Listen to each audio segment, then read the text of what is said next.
Thierry Guehuy, agriculteur à Craonne dans l'Aisne, sur une exploitation de 205 hectares sur Craonne et Corbeny. Je suis dans une zone de terrain de limon calcaire, sable, limon battant. Mes rotations sont assez diversifiées, betterave, luzerne, colza, tournesol, maïs, et puis des céréales, blé, orge de printemps essentiellement. Parfois un petit peu d'œillettes, parfois un petit peu de légumineuses sous forme de pois protéagineux. Et je suis passé en TCS intégral sur mon exploitation depuis 2001, en protection intégrée totalement sur l'exploitation depuis 2003-2004. Et aujourd'hui, donc j'essaye d'allier les deux techniques de façon à réduire au maximum les produits phyto. Je suis à peu près à moins 60, moins 65% d'IFT depuis déjà plusieurs années, et ceci sans baisse de niveau de rendement et avec des rentabilités un peu supérieures aux moyennes locales.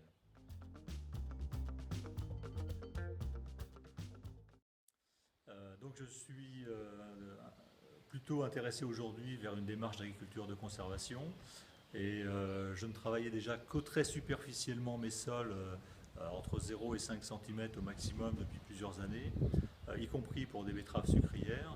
Et je me suis intéressé au streptile depuis 3 ans. Donc j'implante toutes mes cultures de colza, betterave, tournesol, maïs au streptile depuis 3 ans, ce qui représente à peu près la moitié de mon exploitation. Donc je suis parti vers un outil plutôt de conception française avec des dents relativement fines, parce que je considère qu'avec nos cultures avec petites graines, notamment les colzas et betteraves, il faut avoir une dent fine et non une dent qui déstructure beaucoup plus le sol. Donc c'est pour ça que je suis parti je me suis tourné vers un constructeur français qui est Duro, et j'ai investi dans un streptile Duro de 6 rangs, qui est combiné avec mon semoir NG plus Monosem, de façon à pouvoir faire mon implantation en un seul passage, et le tout est tiré par un tracteur de 140 chevaux. C'est plus donc la puissance d'horlevage qui est relativement importante via son porte-à-faux que la puissance de traction. Alors, ce qu'on a pu constater en colza, donc après moisson, je fais un épandage de compost qui est incorporé par des bêches roulantes quelques jours avant le semis, et ensuite on fait le semis directement sur ce déchômage très superficiel de 2 cm avec le streptile et le semoir combinés.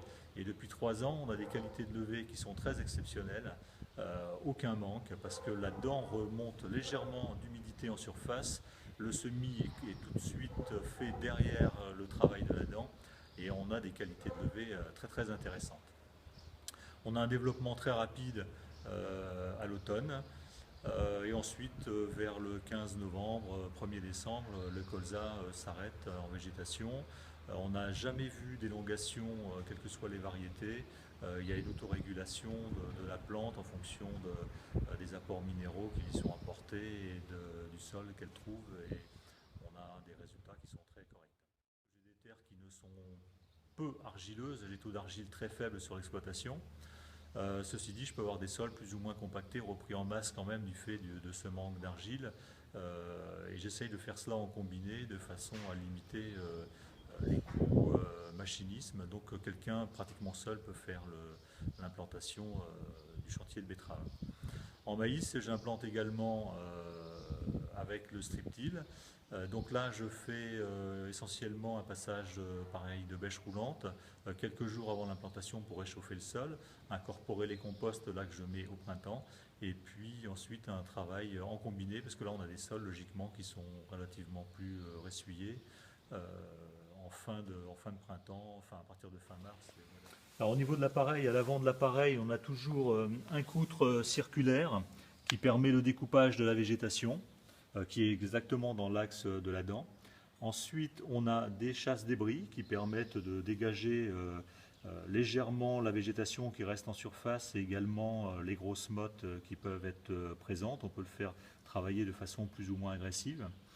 Derrière cet ensemble qui peut se régler, on a une dent. Alors la particularité donc, des constructeurs français, c'est de faire une dent relativement fine, qui permet de faire un sillon très faible. Donc là, moi j'ai choisi un écartement de 50 cm. et je sème toutes mes cultures, y compris le maïs à 50 cm, donc le colza, les betteraves, le tournesol et le maïs à 50 cm. Cette dent est pourvue d'un soc Jalu, qui a été mis au point par Monsieur Jalu et la société Duro. Et derrière, on a différents équipements qui peuvent s'adapter en fonction du type de sol, de ce que l'on recherche. Donc moi, étant dans des sols sableux, calcaires, j'ai besoin d'un rappui et d'un émiettement. Donc c'est pour ça que j'ai choisi des éléments à doigt qui permettent un rappui un petit peu plus en profondeur. Et le semoir est incorporé et accroché derrière par des bras classiques, mais il peut exister des portes à cours ou autres.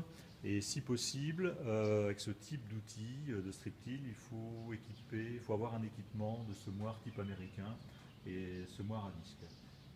Les semoirs à soc seraient plutôt un peu déconseillés et moins performants, alors que les semoirs à disque semblent relativement performants pour ce type de combinaison. Donc ça fait un ensemble qui est quand même assez long, c'est pour ça que le souci avec le tracteur est plus une limitation, une limite par rapport à la capacité de relevage du semoir que sa capacité de traction. Le débit de chantier, il est à peu près un peu plus de entre 1 et 1,5 hectare à l'heure.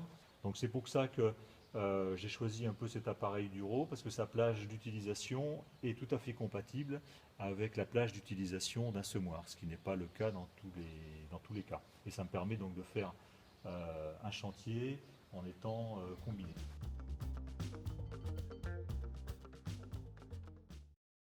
Entre 8 et 14 hectares, 8 litres au printemps, et par contre à l'automne pour semer des colzas, quand les sols sont plus ou moins secs, ça peut aller de 8 litres à 14 litres en fonction de l'état de sécheresse du sol.